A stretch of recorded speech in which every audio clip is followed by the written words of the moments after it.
story of the kings and queens of England is more surprising than you might think. It's a fine drama, 1,000 years of tales of lust and betrayal, of heroism and cruelty, of mysteries, murders, tragedies, and triumphs. But there's more than that. For example, one of the most reliable chronicles describes how a king of England proposed adopting Islam as the national religion.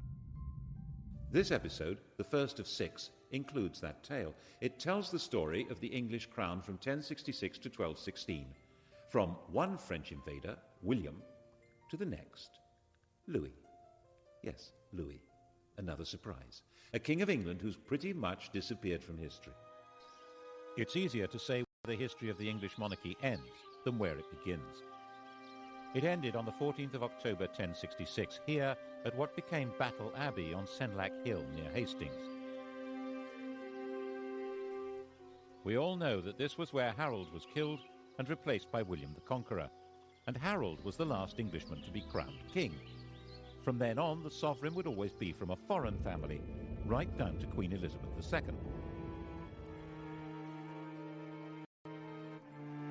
So a history of the kings and queens of England isn't like the history of kings and queens anywhere else in the world.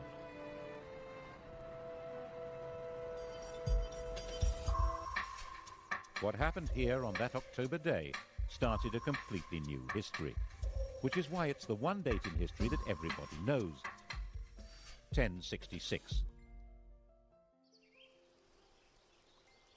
The story of that day was spelled out in a strip cartoon, Bayeux tapestry, probably stitched for William's brother Odo.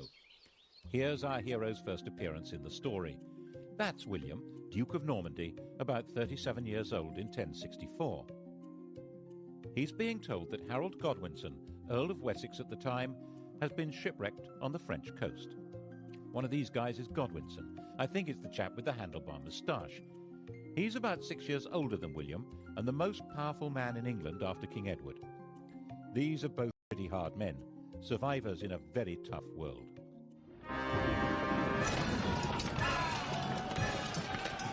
William spent his whole life fighting for survival and was good at it. By the time he was 20, he'd established complete control over Normandy. From then on, he was fighting to hang on to what he had. He got Harold to help him in one of those battles, capturing Mont Saint-Michel, becoming the next King of England. Which, as the tapestry very clearly shows, is not what happened.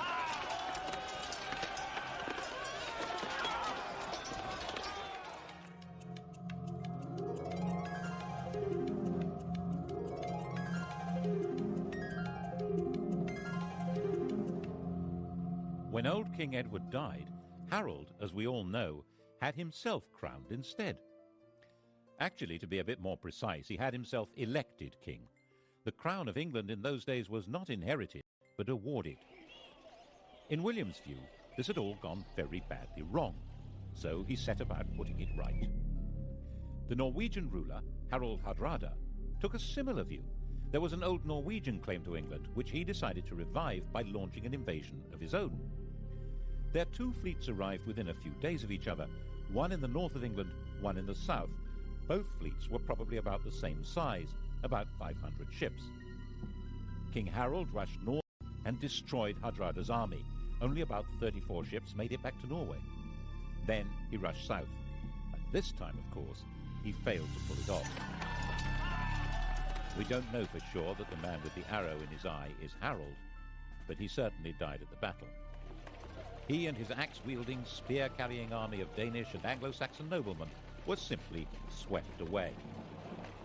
In their place were the new rulers of England, Normans on horseback. William was their master, master of the country. He owned it.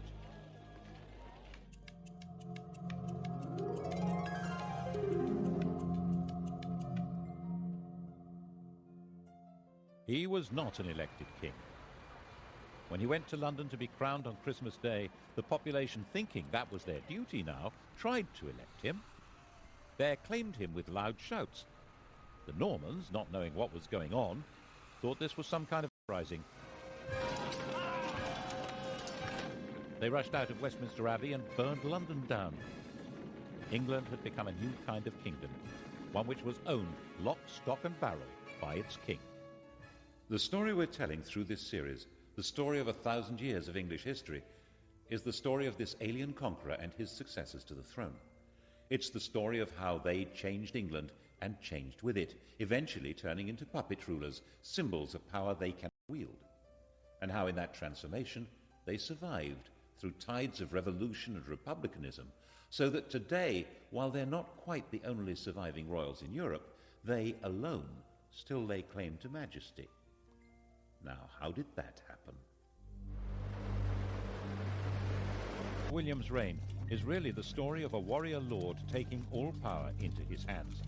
He confiscated all the privately owned land in the country. Its new occupiers were tenants of the king, bound to him. People of the north of England, with their Viking capital at York, were much more bound to Scandinavia than to Normandy. They refused to submit. He punished them by destroying all animals and all crops between York and Durham. According to the chronicles, he celebrated Christmas 1070 in the ruins of York.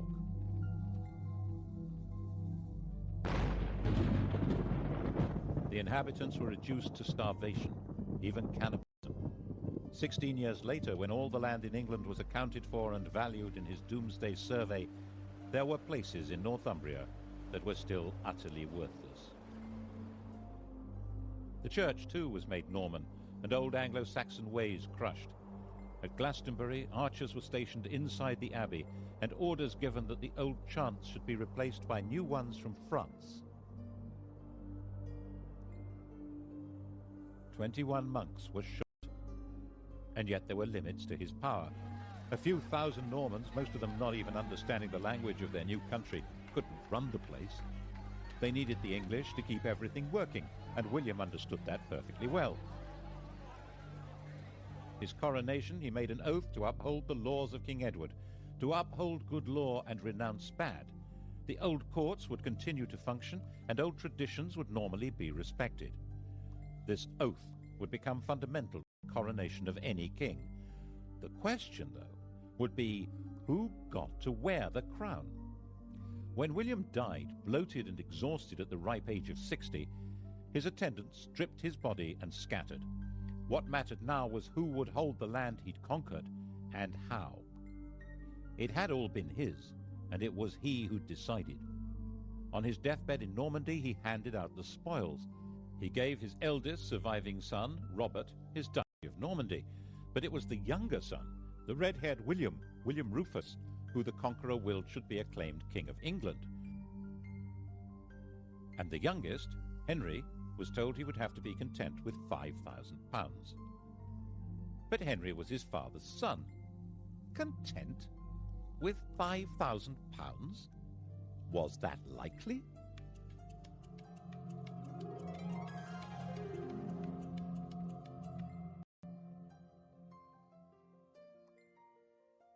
The key to the plotting that followed was that, of course, none of the brothers was content. Henry stirred the brew of resentment that made Robert try to take the kingdom of England from William, and aids weakening them both. Eventually, Robert, tiring of the whole struggle, decided it would be more satisfying to fight Saracens than his brothers, and went off on crusade. William was now secure and powerful, and Henry changed his policy. He was now William Rufus's very best friend. The Bishop of Lincoln later said that when Henry praised anyone, he was sure to be plotting that person's destruction. It does seem as though Henry concentrated on quietly stirring up discontent among churchmen and barons in England, which was not hard, as William Rufus needed their money and had little to offer in return, except to give to some what he'd taken from others. And besides, William Rufus wasn't their kind of chap. He didn't marry, he had no children, and as one chronicle puts it, all things that are loathsome to God and to earnest men were customary in this land in his time. And therefore he was loathsome to well nigh all his people, and abominable to God. Which is, of course, homophobic chronicles speak for being gay. On the 2nd of August, in the year 1100, both William and Henry were hunting separately in the New Forest. It was the last day of William Rufus's life. No one knows who fired the arrow that ended the reign of William Rufus. his companion Tyrrell immediately fled, and disappeared abroad. William's body was abandoned where it lay, at a spot still marked by this stone. The next day, local peasants took it in a cart to Winchester. Henry had arrived before them. Winchester was where the royal treasure was kept. He demanded the treasury keys from the guards. They refused to hand them over, saying that Robert, his elder brother, was the rightful heir. Henry drew his sword and declared that no one should stand between him and his father's scepter. Resistance collapsed, and when the peasants arrived with their cart, the lords of England were busy electing Henry as their king, the first elected ruler of England since Harold Godwinson.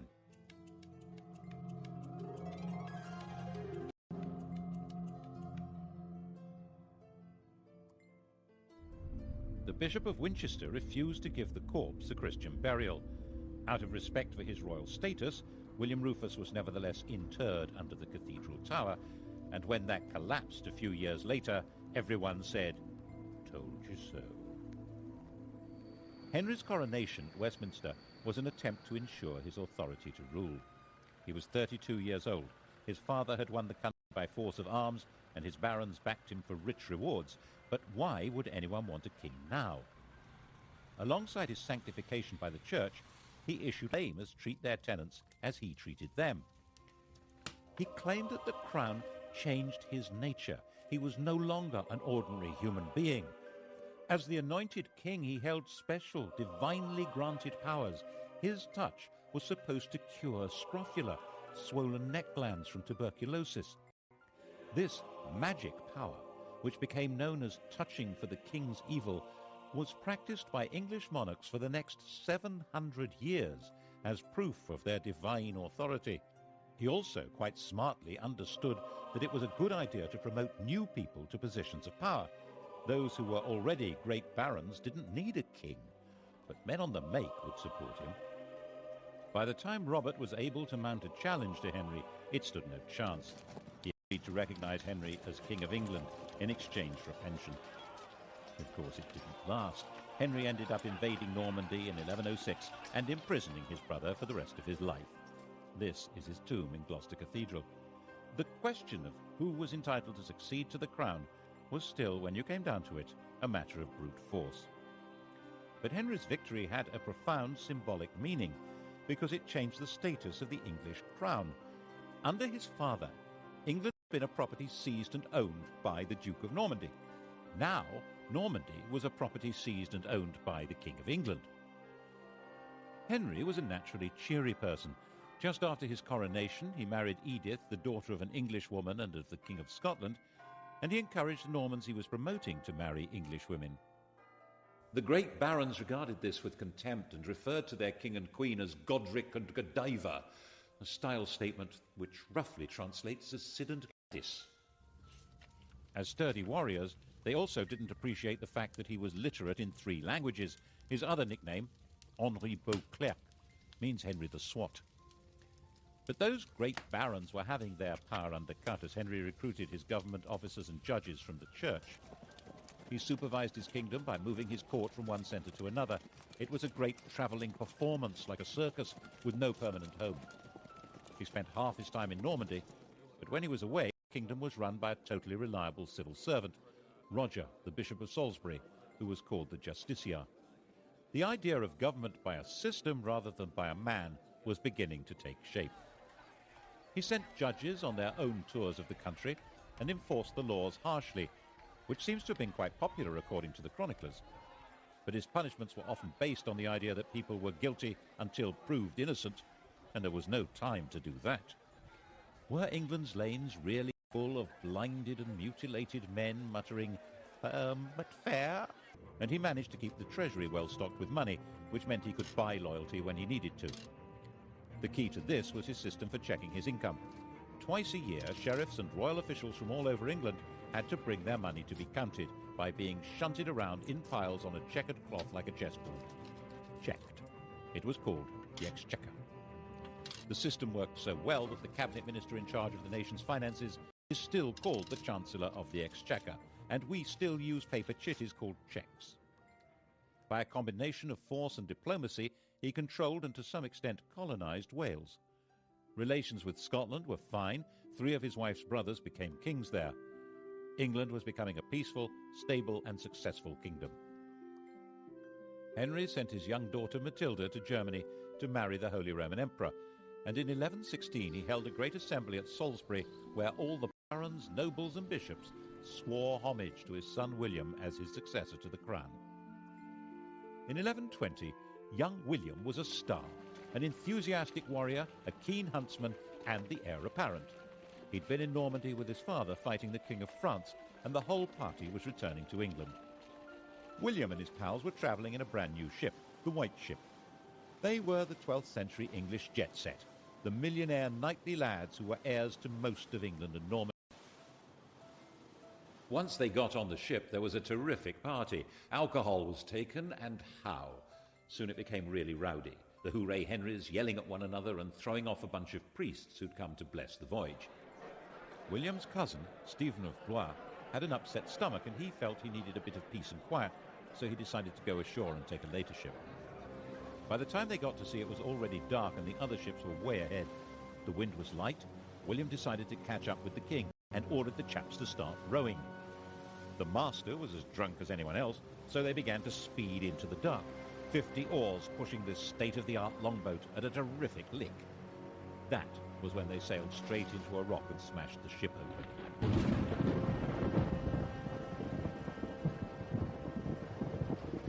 The rock off Barfleur was a well-known hazard to navigation.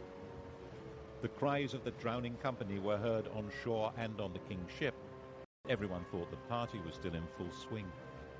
In fact, the future of England had just been destroyed in the equivalent of a drunken car crash.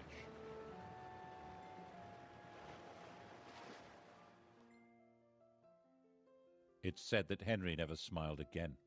You can see why. 6 years after the fatal crash, not knowing what else to do, Henry obliged the barons, nobles and bishops of England to swear fealty to his daughter Matilda as his successor. No woman had ever ruled in her own right in either England or Normandy. Her husband, the Emperor, was dead, but for strategic reasons he had Matilda marry the son of the Count of Anjou. This was not a family with a power base in England.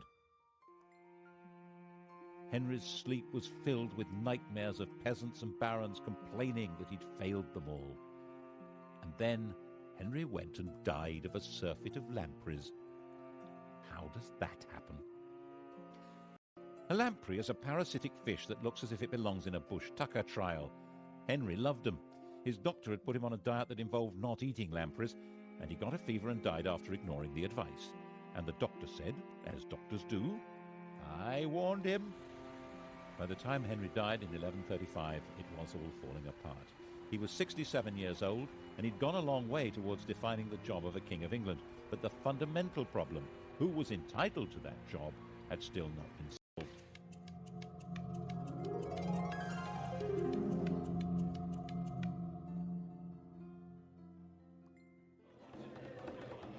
Matilda was in Anjou with her husband, and then up popped Stephen of Blois, who sailed from Normandy to England and claimed the crown.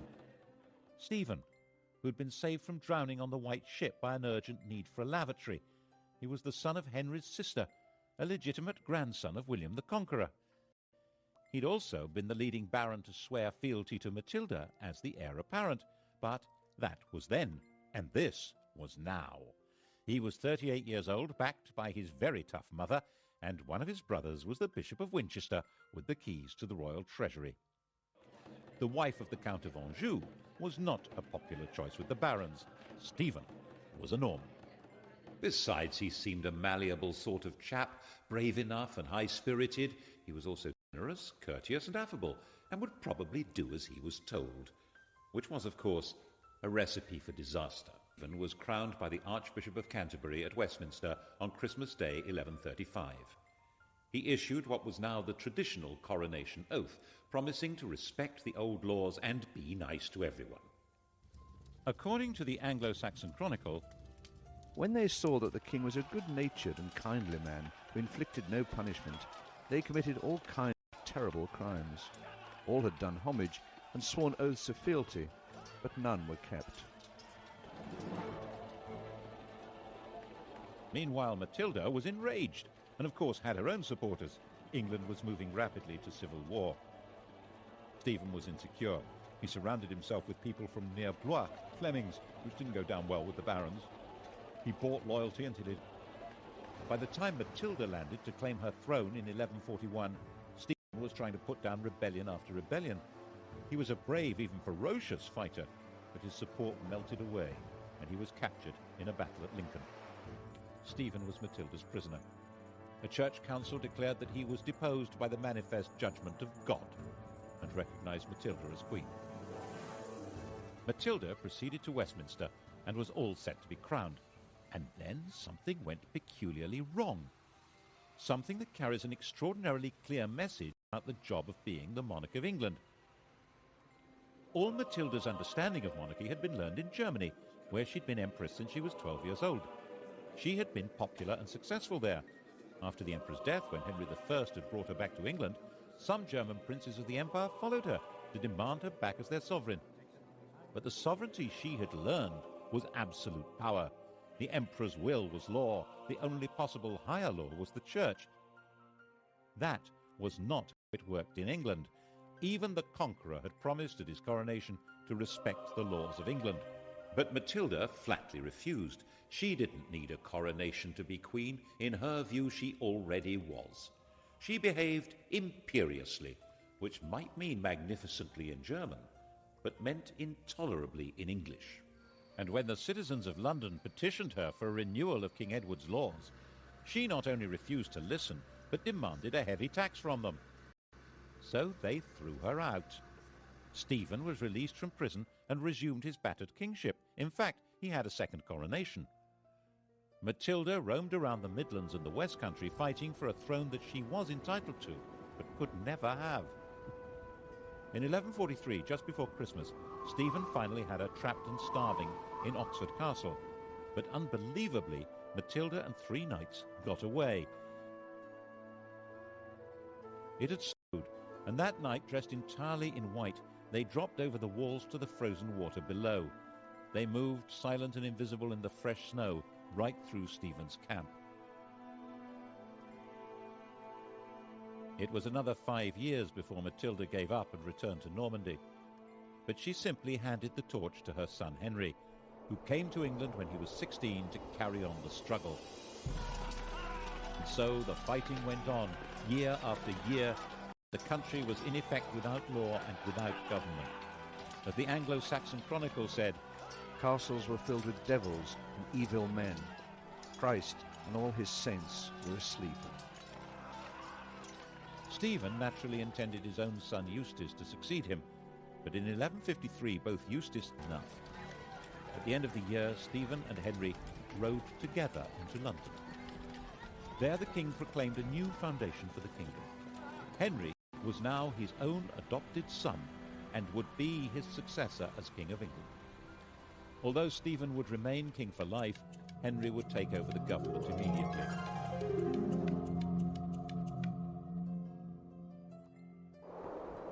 The next year, utterly worn out, King Stephen retired to his grave. On the 19th of December 1154, there was a double coronation in Westminster Abbey. The 21-year-old Henry II was crowned king, and his 33-year-old wife, Eleanor, was crowned queen consort. Eleanor, Duchess of Aquitaine, knew all about being a queen. When she was 15, orphaned and the richest damsel in France, she was married to the heir to the French throne, and a few days later the pair became King and Queen of France. The King of France was a saintly figure with perhaps a rather low sex drive. Eleanor came from a family of lordly troubadours, whose court was dedicated to interest and love affairs. She later said that she thought she'd married a man, but had married a monk. She had a series of affairs, including one with Matilda's husband, Geoffrey of Anjou. He, rather dashingly, wore a sprig of broom, Plantagenista, in his hat, so people called him Plantagenet. Eventually, all the Angevins, the whole family line, wore it on their crest. She then had an affair with Geoffrey's son, the attractive young Henry, a bright, well-educated athlete with vitality, intelligence, freckles, money. According to a contemporary chronicler, Henry's father had warned his son off her, saying that she'd been his lover, and she was the wife of Henry's overlord. Henry was Duke of Normandy. But Geoffrey died in 1151, and in 1152, Henry got Eleanor pregnant. Louis, who probably didn't know that detail, had their marriage annulled, and she married her toy boy. Of course, she did all she could to encourage his efforts to become King of England and make her a queen again. The coronation of 1154 must have been most satisfying for her. He didn't make his mother's mistake of claiming to be above the law. Instead, maintaining proper form, he issued a charter confirming all the liberties that were in force under his grandfather, Henry I. The combination of his lands and Eleanor's meant that this King of England ruled more than half of France, though as the vassal of the French king. It would have been too much for almost anyone. But Henry was a man of extraordinary restless energy, who travelled vigorously around his realms and would order his court to hit the road with no notice whatever. He got England up and running with astonishing speed. He had all newly built castles destroyed so that individualist government into ministries, with the Chancellor of the Exchequer playing the role we would now recognise as Prime Minister. The chap in question was the son of a London merchant. He was Henry's closest friend and colleague. They joked and drank together, and he lived as the greatest lord in the country, Thomas Becket. Between them, they reformed the currency, finance, government, and began the changes in the judicial system that would lead to the system of trial by jury. England was beginning to develop a commercial life. Towns were growing, the population was becoming better educated. The new system for running royal courts asked groups of local people, often peasants, to report and decide the facts of the case. The system that had worked for the conqueror, allowing the people to run their own country, was at the heart of Henry's way of getting everything up and running again. Perhaps that was why he needed a Londoner at the heart of his government. The next stage in his reforms was to reduce the power of the church, which had become the only functioning judicial institution during the chaos of Stephen's wars. Anyone accused of a crime who could read a line of Latin was deemed to be a churchman. That made them immune from the royal court. They could only be judged and punished by the church. Of course, the church wouldn't agree to give up its privileges, so when the Archbishop of Canterbury died in 1162, it seemed a smart idea to install Thomas as the new archbishop.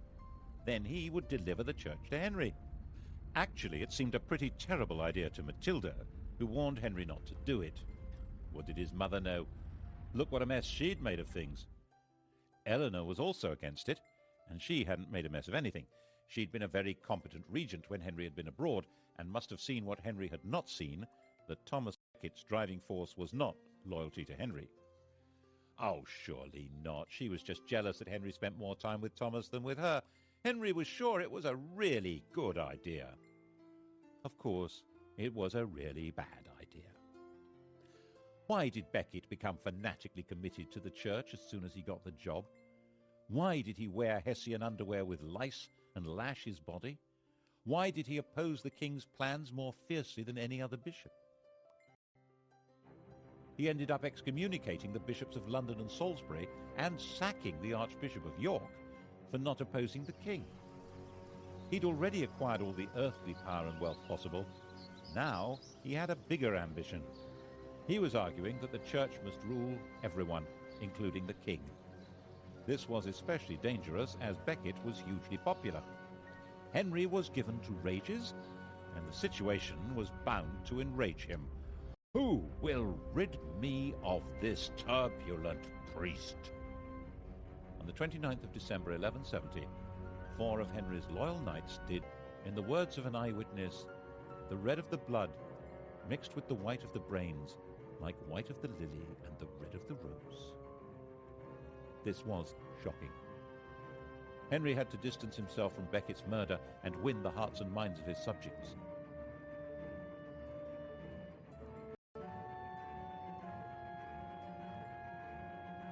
Becket was immediately the most popular martyr in the country. 100,000 pilgrims flocked to the site of his death. He would obviously be made a saint as soon as possible. The danger, of course, was that the Pope would excommunicate Henry and pronounce an anathema against him as the murderer of England's primate. The population would turn against him in England, and the King of France would seize his vast lands across the Channel. Henry immediately fasted, went into extravagant mourning, and then did penance, Prostrating himself before the Canterbury altar, he was publicly lashed by a monk. It worked. He saved his kingdom from the Pope. Saving it from Eleanor was much more difficult. Eleanor and Henry had drifted apart, partly because of his love affairs and partly because she feared that Henry's adventure with Becket threatened her own beloved Aquitaine. She had gone back there. She set up her own court, the Court of Love, and that was where she raised her sons as romantic warriors and plotted against him. Henry imprisoned her there for 16 years, but her plots continued unabated. She supported her older sons in rebellion against Henry, trying not only to ensure her control over her own lands, but to take over from him. The only one who remained loyal was John, the youngest. In 1189, the oldest surviving son, Richard, inflicted a major defeat on his father. Henry met Richard near the Loire to arrange peace terms, but when they publicly embraced, Henry quietly growled, "May the Lord spare me until I've taken vengeance on you." The second had been defeated in battle by his own eldest surviving son, Richard. Only one of his sons had remained loyal, the youngest, John. Back in his own chateau, Henry asked for all Richard's supporters to be read out. The first name on the list was John's. Henry was heartbroken. He died in delirium a few days later.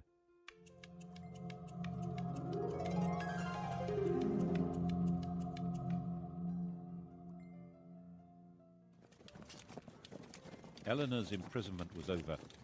Henry had recognized Richard as his heir, and Richard intended Eleanor to rule England. He had more important things to do. Crusade.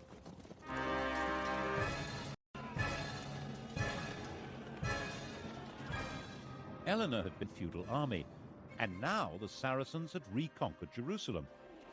Richard the Romantic, Richard the Lionheart, was a totally fearless warrior whose whole upbringing had been based on Eleanor's idea of chivalry. Poet and swordsman, Christian knight and tournament hero, a handsome and dashing leader of armies, Richard tried to live out the fantasy life of one of the heroes of Arthurian literature from the stories told and sung in the Court of Love. He came to London for his coronation, but only so that he could collect the funds to pay for his great crusade to recover Jerusalem from Saladin. He went off on his crusade, declaring that he would sell London if he could find a buyer. The crusade itself, the Third Crusade, was a sequence of great heroic and daring actions that completely failed to conquer Jerusalem, associated with bursts of extreme brutality. Saladin quite rightly pointed out that while Richard might be able to get an army into the city, if he wanted to hold on to it, he would have to spend the rest of his life there. The two men never met, but they fascinated and respected each other. When Richard was ill, Saladin sent his doctor. The final truce ensured that Christian pilgrims would be free to visit the Holy City. But that had actually been Saladin's policy before the crusade even began. Richard typically decided to make the journey home in 1192 into an adventure, traveling alone and in disguise. That was how he got captured and ended up imprisoned by Duke Leopold of Austria, a man he'd repeatedly insulted during the crusade. The King of England had been found in an inn in Vienna, unconvincingly disguised as a kitchen knave. The ransom Leopold demanded was £100,000, about 8 years' income to the exchequer. Richard's recklessness was crippling for the kingdom and eventually fatal for him. As a storybook hero, he always seems to have expected a happy ending and would sometimes even forget to put on armor. That was how he got killed in the end, taking a stupid chance at an unimportant siege in 1199. A crossbow bolt wound became infected. While he was dying, the man who'd loosed the shot was captured and delivered to him, and Richard carried on behaving as though he was in a storybook, making a great gesture of releasing the man and giving him money. Richard had no heir. He named his brother, the 32-year-old John, as his successor. Richard, aged 41, died in his mother's arms, England's hero king, who detested the country and had spent 6 months of his reign there. And the man who'd killed him was rearrested and flayed alive.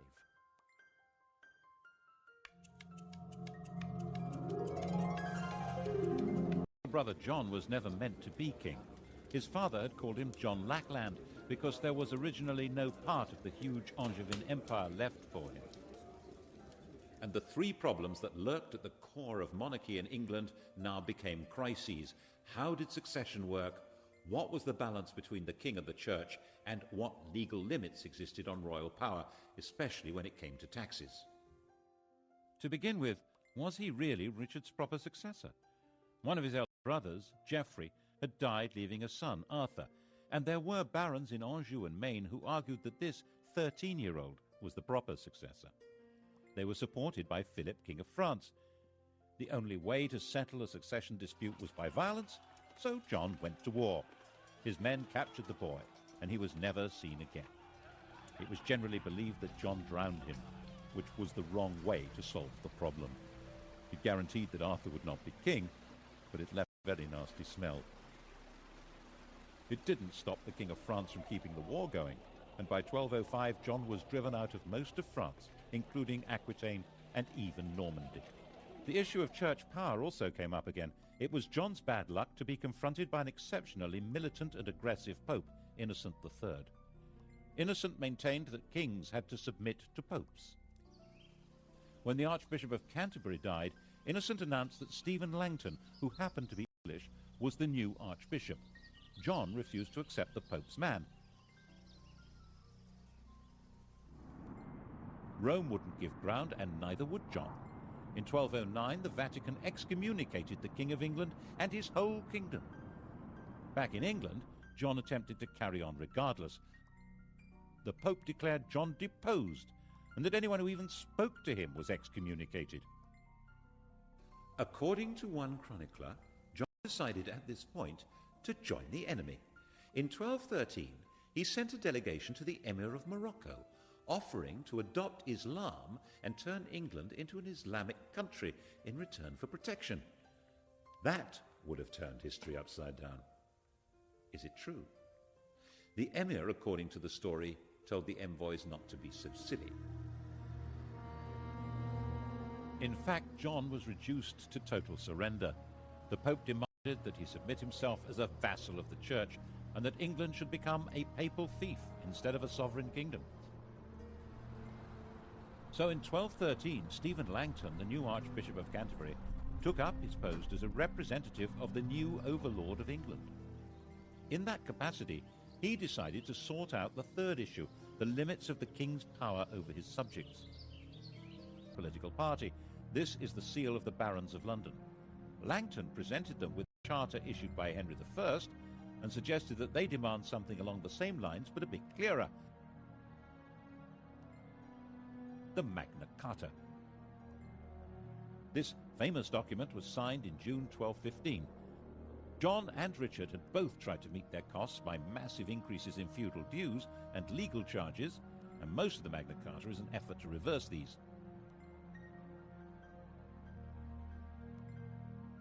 But there are also other clauses that show that Langton and the barons thought that laws must bind the king himself as well as everyone else.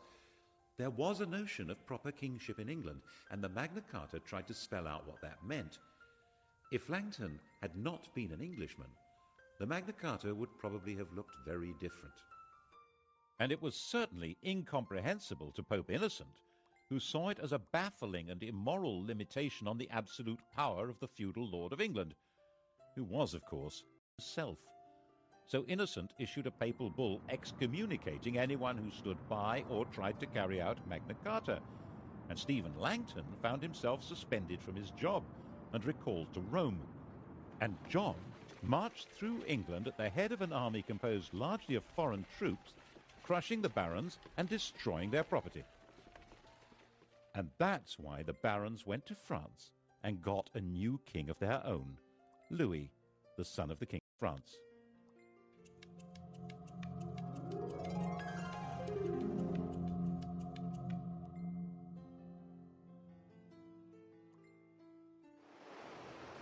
And so came the second French invasion of England in 1216.